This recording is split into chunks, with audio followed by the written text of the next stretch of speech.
Hey guys, welcome back to the second edition of the 2018 MX Simulator Supercross preview show.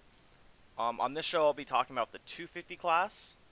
I've been trying to get a pretty good list together of who's racing 250s. It's a little tough on this game to figure out who's racing what. Everybody kind of stays hush-hush about what they're doing, and it makes it tough to make a list. Usually you ask someone, hey, are you racing East or West? And they're like, I don't know yet, so it gets tough. But before I get into any of that stuff, I just want to say I've been getting hyped. I just watched Chase Donovan's My Year 2017, This Is My Life Moto Chasing video. Really good edit. I'm not sponsored by Moto Chasing or Chase, but I think you should definitely check out that video. It's 18 minutes long, but definitely worth the watch. And then I also just watched Kellen's 2018 promo for the Moto Options Supercross MXS EMF North American Supercross Series. So hyped. I can't wait to get racing personally. I finished 7th in points last year in both indoors and out, and I would love to match that, but that could be a video in itself. Don't worry, I'm not going to do that. But yeah, let's get into the 250 preview. Alright, so the format of this one will be similar to the 450 podcast. Championship contenders, which are, the guys that I think everyone's kind of looking at to maybe claim a title this year. We have dark horses, who are guys that maybe you aren't talking about, but, could come out and win, and you might be surprised. Personally, I put these guys on here because I would not be surprised to see them win, but this is for the people that maybe don't follow the pros as close on this game, and, only kind of pay attention to, like, the top guys. These guys are definitely top guys in their own rights, but they're not, the title contenders that you would expect. And then also, we have the main event winners or potential main event winners. These guys, I think a lot of you would not be surprised to see them win, but I wouldn't put them in the category of being a championship contender. So let's get right into championship contenders. The first one is Connor Holiak. I believe he'll be defending his championship on the East Coast. Well, it took him a while to get his first win. I don't know where he got his first one. I believe it was in East Rutherford, and then he went on to win the East-West Shootout, which gave him the championship over Connor Lins. And Connor Lins is also my championship contender, so I might as well throw him in here now. But he got 5 wins. He started off the year with 3 wins. Struggled at Daytona, and that's actually where he went off track and controversially got protested by Chase Blakely and got disqualified for the following round. Came back and won the next 2, but the following 2 rounds are the 2 rounds that Connor won. Or that's confusing. Connor Holiak won, and he claimed the championship by 9 points over him. So it was definitely a tight fight to the end, and it was definitely close. It was almost like a winner take all. I believe Holiak had a 4-point lead over Lins, and ended up getting the win because Lins got 3rd and Holiak won the shootout. So I definitely think if Holiak races again, Tyler Schmidt wasn't able to successfully defend his East title in 2017, but he was also on the 252 stroke. I think it was like a dream of his to win a title, so once he got that championship, maybe his motivation wasn't as high as before, maybe not as hungry, I don't know, but I definitely think Connor can defend his championship. The next guy is Sean Klein.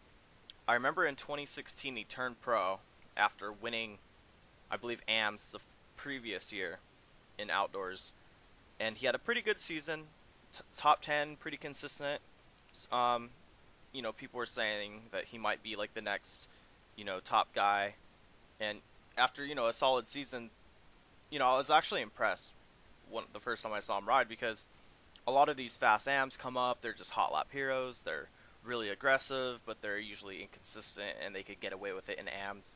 But Sean was smooth, he used consistency to his advantage, and, and then he kind of had like a similar season in his rookie season of Supercross last year. He got a bunch of top 10s. Looks like his best finish was a 5th. and consistent top 10 guy. Went outdoors, got 2 wins, I believe, was super fast. I think he finished second or third in points outdoors. So I definitely think that he's going to be a title threat in Supercross. I would not be surprised if he wins the West title. I believe he's racing West. I don't know for sure. The next guy is Craig Leak. Craig's been pretty fast for a while now in 250s. He started off the year with an Anaheim 1 win, and then struggled really bad in San Diego. Won Anaheim too, so he was like the king of Anaheim, I guess, and then struggled there on out. Still got top 10s. Didn't race the second to last round, but as a whole, I think it was a disappointment for him. I think he I don't want to say he pressured out, but I think he came in probably with not a lot of expectations, won the opening round, struggled, almost had like a nothing to lose attitude for the following round, won that, and then from there the pressure was back on, and he struggled, and then after that he was never able to really find his groove. I think he realized that his championship chances kind of went out the window. But if he races 250s again, I think he'll learn from those mistakes, and I think he'll be a little bit more consistent. He'll always be fast, and I think he's racing West. I'm not positive. Honestly, I'm not positive on any of these guys really what coast they're racing, but I think he'll be racing West Coast, and I think he'll be a strong threat to Skline and another person I'm going to bring up shortly. Rush Chapman is another championship contender. He's been really fast. He finished second in points last year. His worst finish was 5th, and his best finish was 2nd. So he was top 5 all year long, but he's never won in Supercross. He has no wins. I actually have an inside joke with him. He rode for my team last year outdoors, and he was leading until the last lap and crashed on the last lap, I believe. And he just calls it like the Devin Davis team curse, I guess. But he joins other teams, and he's gotten wins outdoors, but he has not won yet in Supercross. I think he's going to win a lot of races this year. I wouldn't be surprised to see him win 3 or 4 races. I'm pretty sure he's racing West Coast for the iLab Husqvarna team, and I think it's going to be a really good battle between himself, Klein, Leak, and the last rider I'm going to bring up in championship contenders, which is Haley. Jack Haley raced 450s last year, raced the entire season. I heard he's racing 250s this year. He's been riding a 250 in the servers, from what I hear.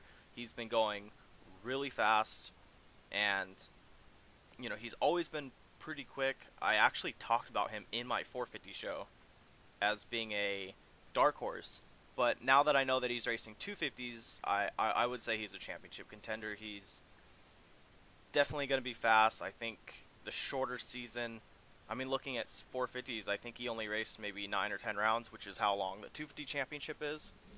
And he didn't really have that many bad races. I think he had only 3 races where he finished outside the top 10, and that was with stiffer competition.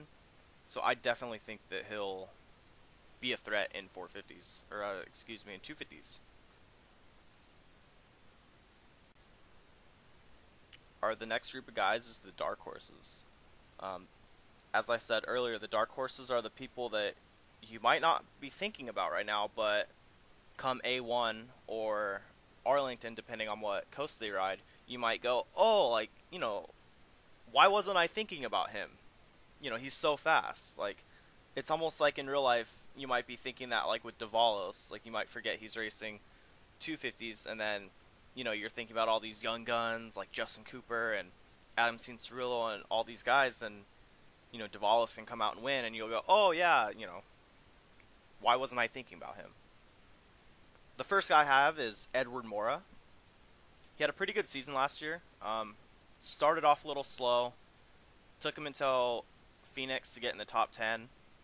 And then he finished off the season with a 2nd, a 1st, which was his first career win, I believe, and a 6th in the shootout, which was a pretty respectable ride.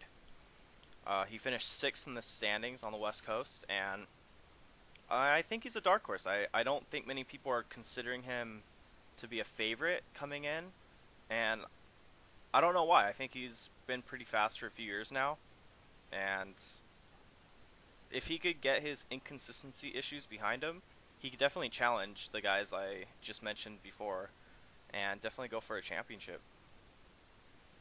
The next one I'm going to talk about is Chase Sell. He's raced East Coast in the past, so I would assume that he's going to race East Coast again this year. He didn't do the first 2 rounds last year, but really caught fire like mid-end of the season and even got a win.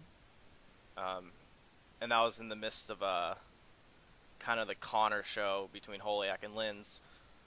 And, looking at my list, I think he's the System Decal's, best chance at a 250 championship. None of the guys in the championship contenders were Ride 365 System Decal riders. And I have a couple of their riders for potential main event winners, but I don't see them being championship threats. So I think DeSalle is a dark horse if he figures out his consistency. He's known to be really fast, kind of a hot lap guy, but he can also be very inconsistent. So that's the biggest issue with Chase. The next guy's Logan Lightsoul. He was not very good in Supercross last year, and I've kind of been teasing about that lately. And he's been riding well though. He's going fast, and he's riding for the MV Films team. And he's going to be racing the East Coast, I believe. He's going to be riding the 450 on the West Coast and get kind of the jitters out, and then really go after, the East Coast. I think he's going to be a dark horse. I don't think people are considering him to be a threat since he didn't do well in Supercross last year. I believe he only made 1 main. And, he actually ended off the year with a 1-1, I believe, in Indiana, and then followed it up with some wins in the EMF series, and then even in the Italian outdoor series. So he had a really good offseason. He has a lot of confidence, and I think he can definitely be a title contender in Supercross, and people might be kind of shocked. The next guy is Jack Zarst. He was really hyped up a few years ago as being like the next kind of like top pro coming out of AMS. Colton Mitchell stole that thunder, but I think this could be Jack Zarst's year. He really struggled. Last year actually was his rookie season because he had a triple-digit number. He got, start off with the top 5, and then ever since then it just kind of went downhill. I don't think he even really did race much outdoors. I think he raced all of the whole season or most of the season, but he never had any standout rides. I believe he's going to be racing for the VPC FAMMX KTM team. I don't know if they're staying on KTM. Doesn't really matter. Everyone rides the same dynos for the most part, but whatever brand they ride, I think you should be watching out for the 47 bike, because I definitely think that he'll be contending for wins. It's just a matter of if he can be consistent enough to carry it through all the way through the season. The next guy is Victor Nicot, the Frenchman. A couple years ago, he was really good. He kind of has a tendency to rage quit, as they say, and he struggled last year. I know he got a podium. Yeah, looking through the results, he did the first 6 rounds. He got a podium, but other than that, it was kind of all over the place. I think if he could hone in that inconsistency, like a lot of these dark horses, I think he could be a threat. I wouldn't have put him on this list, but he's on Tagger Designs, which is primarily a North American-based team. And I don't know if they're just branching out to European riders or if he's actually racing the West Series or the East Series. But I think he can win races. He's shown it in the past. He's been a very fast outdoor rider. I think he's won a EMF Outdoor MX2 title. I'm not positive on that, but I'm pretty sure he won that. And then ever since then, he's kind of taken a break from racing competitively. I don't follow the EMF as close the last couple of seasons. I might be forced to this year with the MXS EMF, RF, EMF Verge, merged together. But yeah, I think he's a dark horse. I don't think a lot of people will consider him a threat, but there's a lot of these guys that can just come out and win, and you might be surprised. And the last guy I'm going to talk about is Holden Coate. He's joined the Relax Attire team for Supercross, and he's been very quick in the off-season races. In the past, honestly, all throughout his MX Sim career, he's been kind of like a J-Law. He doesn't show up very often. When he does, he's fast. And I think if he races this year, I think he'll win races. And I don't, with the national number of 99, he's almost a 3-digit guy out there this year. If he, I think it's tough to say. Because these guys, they don't race a lot, so sometimes when they go out there, they might be a little rusty, haven't raced in a while, and maybe don't ride to their full potential. But he's been killing it in the off-season in the servers, putting in very quick lap times, and I think he can be a threat to win races. I wouldn't put him as like a championship contender, just because he doesn't race all the time, so maybe he should be in potential main event winners, but like I said, that all depends on if he does the entire season. To end off this show, I'm going to talk about guys that I think could potentially win races next year. Honestly, this list could be twice as big as what I have it, just because usually the 250 class is a little bit more inconsistent with winners. The 450 class is usually more dominant. Like if you look at the all-time wins, it's primarily dominated by Tyson, Hunter Root, Jeremy Smith, and Byron Downen from Byron's dominant title run in 2014, I believe. But you look at 250s, and yes, the top is like, Jeremy Smith, Siebel, Linz is up there, Kyle Robb was really fast in his day. But once you get down to like 1-2 wins, it's like, I'm not going to count these guys off right now, and I didn't beforehand, but there's probably 15 guys that all have one individual main event win to their name, and it's just because everyone in 250s is so fast, and usually, like honestly, they're usually more inconsistent than in the 450 class. The races are shorter, anything can happen. You might see some, shock wins, so to say. So the first guy I want to talk about is Architect rider Jordan Moxey, the Brit. At least I hope he's a Brit. He's pretty consistent outdoors. He was kind of a hot lap guy. He was very fast. He was actually the one that stopped Colton Mitchell's dominance of hot lap, being a hot lap guy and topping the sheets and qualifying all through Supercross and almost all through outdoors. I think he has the potential to run up front in Supercross.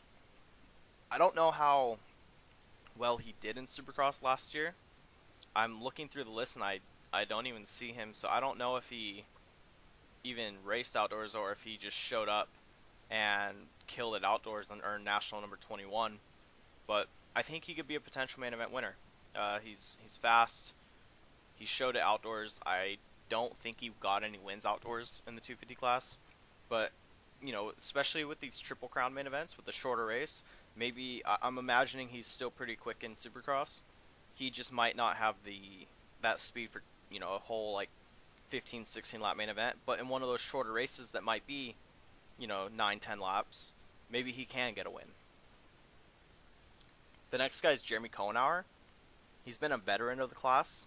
I don't want to talk about myself too much, but he kind of reminds me of myself in the 250 class. I never got any win. I was kind of always in that 6 to 8 range in the final point standings. I never got a win, and I feel like Cohenauer's in that same group. I think this year he can get a win, though. In 2016, he won the Australian Supercross title. Granted, I think that was a pretty short series, and then he defended it this year. I believe he got second to Bryce Whelan, who's racing the 450 class in Supercross, and I think he could potentially win a main event. There's not too much to say about anyone in this list, like nothing too specific. It's just kind of guys you can go back and maybe watch this after the season, and I guess I could take pride in predicting, maybe a first-time winner before the season starts. And, come Vegas, if there is a first-time winner, I would put my money on Jeremy Cohenauer being one of those guys. The next guy is someone who has won main events before. Granted, I think it was only one main event back in a wild race where him and Nick Uzick battled for the win. I think it was in East Rutherford in 2015. Yeah, I was running Star Racing at the time, so must have been 2015 or 2016. I'm not sure, but Walter got a win a while ago. Salty Walty will be inconsistent, if you ask me, but I think he could win a main event. The dude's fast. He goes for it. That's kind of his MO. He doesn't really bother with trying to be consistent or get points. He just sends it. And I think with that mentality, there will be a race where he just gets out front, lays down some heaters, gets a gap, and pulls off a W. The next two guys are Relax Attire teammates, number 34 and number 35 of Devin Ryan and Tyler Lewis. Devin Ryan finished 11th in points last year on the West Coast. His best finish was a 6th. And then talking about Tyler Lewis, never got in the top 10, but he's always been pretty fast. He's like both of these guys I can see winning a Triple Crown main event. I feel like they're the type of guys that perform well in heat races, and then in the main event, be it a bad start or maybe just one crash at the wrong time, which puts them in, that 5th to 8th category, in the overall result, rather than, a 3rd or 4th if they hadn't had that crash. And in a shorter race, I think they could, know that there's not 12 laps to go and know that there's only 4 or 5 laps to go and be able to hold on and get that win. And bringing up that point, Zoa Cross had 2 heat race wins last year and finished 9th in points. I think he could win a main. I don't see Zoa winning under normal circumstances, similar to some of the guys I've said previously, like Moxie, Devin Ryan, T-Lou. I think Zoa can get a win in one of those shorter rounds. Next guy is Ben Seberg. He's riding for the Team Green Kawasaki team. I don't know too much about Ben, but I know he's a really fast British rider. He races primarily in the EMF series and got some wins at the end of the European Motocross series, if my memory serves correct. So I definitely can see him winning. I don't think he'll race the entire season, so I think he can maybe get a win if he does race. But chances are slim if he doesn't do the whole round. I think if he races the entire season, his chances will definitely be better, because I don't see him being a strong threat, without racing, a strong threat for a victory without racing more than, a handful of races. And the last guy I'm going to talk about is Dominic Tiberino. I heard from a source that he's not going to be racing the whole series because of school, which is understandable. He has never gotten a win. Similar to Kohenauer, I would actually put him a little bit better than Kohenauer. Tiberino has always kind of been, up front battling for wins. I just don't know what it is. He's gotten 7 podiums, but no wins. Man, it sucks to say that. He got 4th in points last year.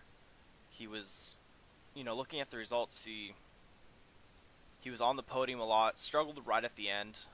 If it wasn't for that, maybe he would have been up there, closer to that battle for 2nd or 3rd in points. I think he could, similar to Kohenauer, I could say that he, has got his first win come Vegas.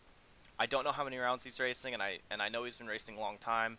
I would imagine he might not even be eligible to race 250s, but this is off the assumption that he is able to race 250s again, and he will be racing, be it West Coast, East Coast, be able to sneak in some rounds while, trying to do school.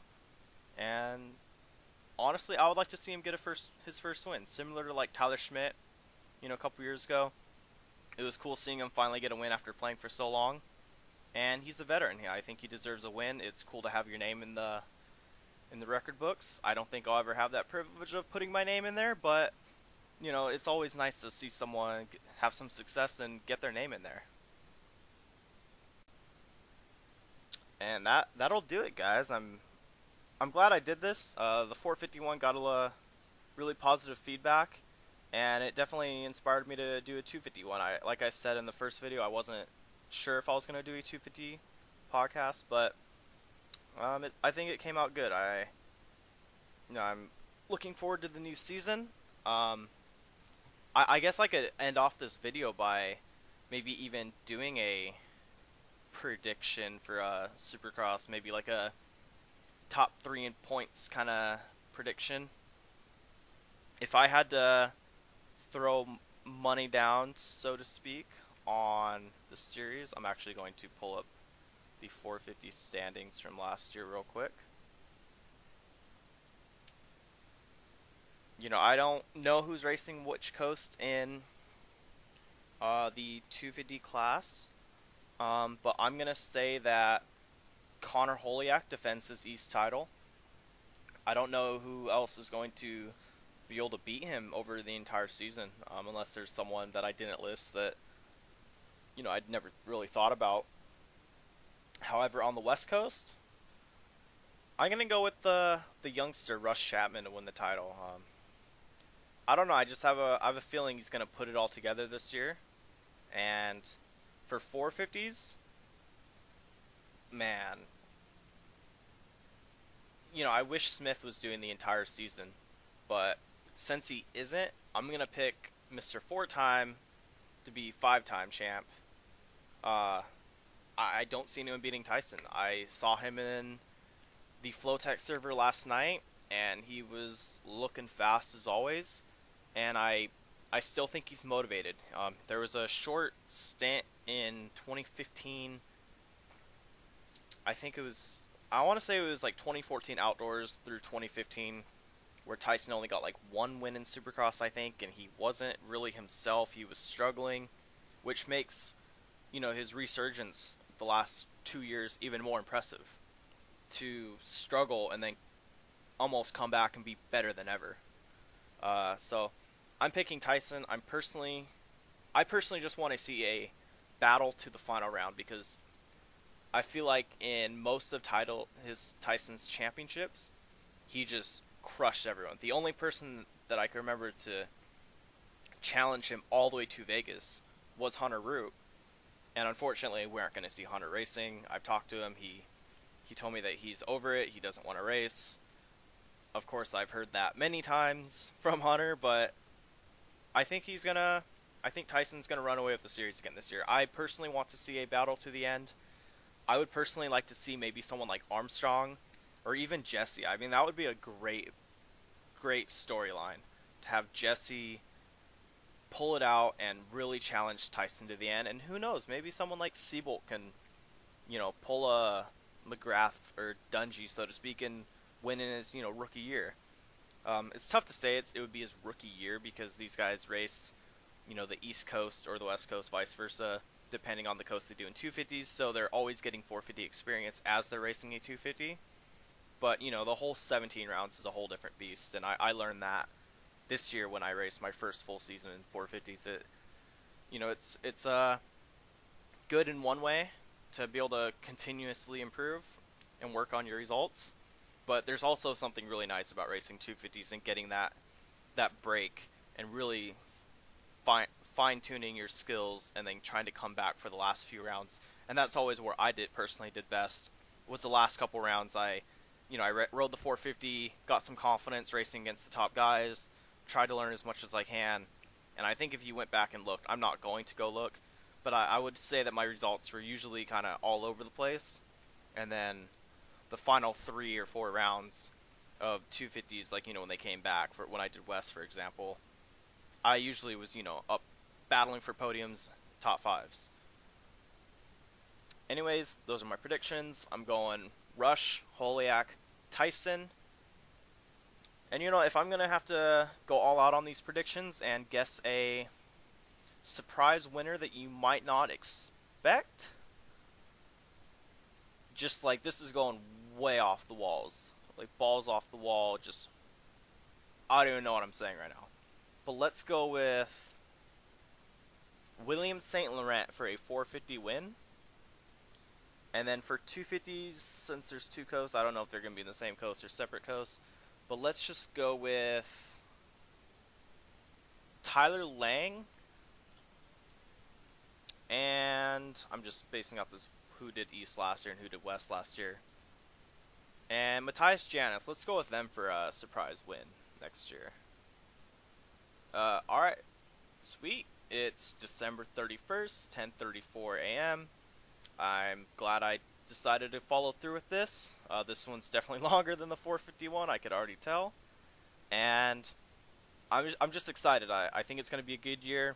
I personally don't think there's going to be too many hiccups with the switch from RF to MXS EMF, quote-unquote MXS EMF. I still think it's basically going to be the same thing. Best of luck to Chase Donovan hosting all by himself. Put on his big boy pants. I think he's gonna.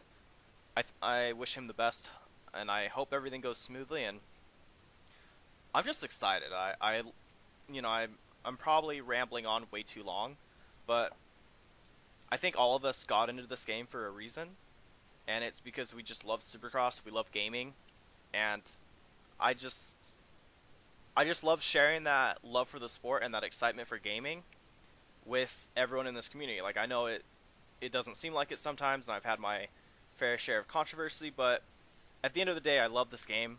I love the racing. The community as a whole isn't bad. There's a lot of good people in the community, and I'm glad you guys, if you're still listening at this point, I'm glad you guys stick around. It means a lot to me. I definitely enjoy this stuff. I get a lot of crap on the forums because I've had, the most posts out of anyone on the forums. But I mean, I was looking back when I was doing the all-time stats, and I was going back through old pages and looking at like topics I was making, and I was making, a topic a day and posting in that topic, replying to people with stats, with articles, and it's just I love the racing. I love the sport as a whole, and I really enjoy doing this stuff. So maybe I'll do a post Supercross podcast similar to like Steve Mathis on Pulp MX, and maybe I'll get some people like Kellen from Start Your Systems or Chris from Race Tech, maybe some riders to come in and bench race. I don't know, maybe I might do more of these throughout the season. Maybe I'll do an East Coast preview once I know who's racing West after the West Coast gets their first half of the series completed. And maybe I'll do one for outdoors as well. It's fun doing these. It's definitely cool to talk about it. It definitely gets you hyped. And I'm just fortunate to be able to play this game and race with all you guys. Alright, cheers, Happy New Year, and I'll see you guys on Friday for Anaheim 1. Remember that Anaheim 1 is on Friday, 8 p.m. Pacific, I believe is when they start qualifying. UID grab is at 9 p.m. Pacific, or Eastern, sorry. That's 5 p.m. Pacific time, UID at 6. I think I said that wrong, but nonetheless, the races are going to be on Wednesdays this year, except for A1 that's going to be on Friday. But I'm just looking forward. Subscribe if you want. I might do more of these in the future. If you're on the forums, I'm probably going to be posting them anyway, so you could just look there. And subscribe to Kellen on Start Your Systems. It's going to be a good year. I'm really looking forward to it. Peace.